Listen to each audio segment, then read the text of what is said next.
Alam mo na ba ang balita? Sa isang makabagbag damdaming pamamaalam, tuluyan nang nag-goodbye si McCoy De Leon sa kanyang karakter na si David Dimagiba sa top-rating primetime serye ng ABS-CBN, FPJ's Batang Quiapo. Sa isang makabagbag damdaming pamamaalam, tuluyan nang nag-goodbye si McCoy De Leon sa kanyang karakter na si David Dimagiba sa top-rating primetime serye ng ABS-CBN, FPJ's Batang Quiapo. At hindi basta-bastang eksena ang nagmarka sa kanyang pag-exit, literal itong sinamahan ng dugo, sugat, at isang emosyonal na pasabog. Totoong nasaksak. Aminado si McCoy na nasugatan siya sa mismong eksena kung saan pinatay ng karakter ni Jake Cuenca, Miguelito, si David. Ibinahagi pa ng aktor sa kanyang post ang larawan ng tunay na sugat na tinamo niya,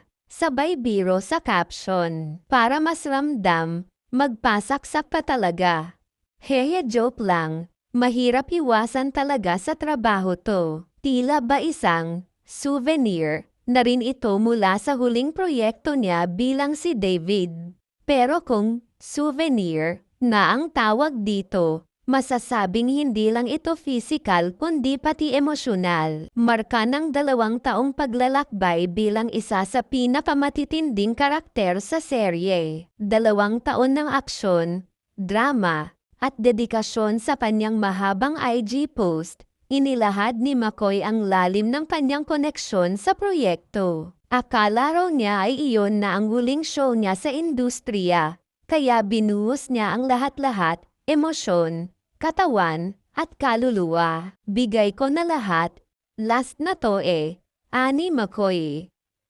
Isinalaysay rin niya ang kanyang pagmamahal sa buong production, mula sa mga co-stars, staff, directors, hanggang sa mga simpleng crew. At sa puso ng lahat ng ito, walang iba kundi si Coco Martin, ang bida at creative force ng Batang Quiapo, na siya ring nagbigay sa kanya ng break. Siya ang nagbigay sa akin ng tiwala, dagdag pa ni McCoy.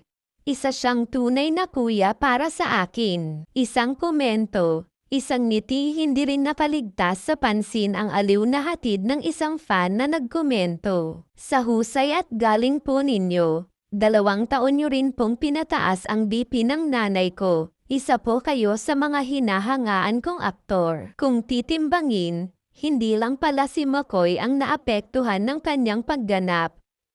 Pati manunood, damang-dama ang tensyon at emosyon sa bawat eksena niya. McCoy, ready for another, last project. Bagamat masakit ang pamamaalam, dala ni McCoy ang maraming aral mula sa Batang Quiapo. Aniya, bawat proyekto raw ay dapat tratuhing parang huling pagkakataon, para sa tunay na puso, sinseridad, at galing na lumilitaw sa pagganap. Now I'm ready for another, it was my last project, wika pa niya.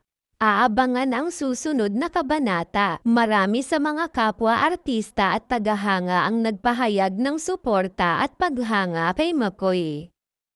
Ang ilan ay nagsabi pang excited na sila sa susunod niyang proyekto.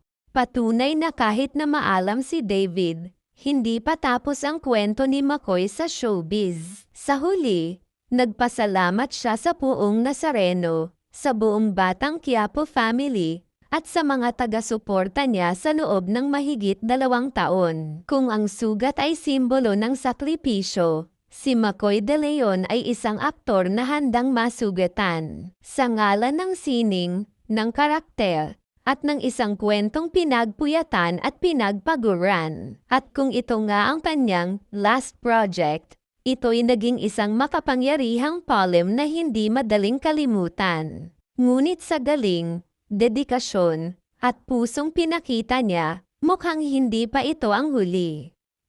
Hindi pa tapos ang laban ni McCoy.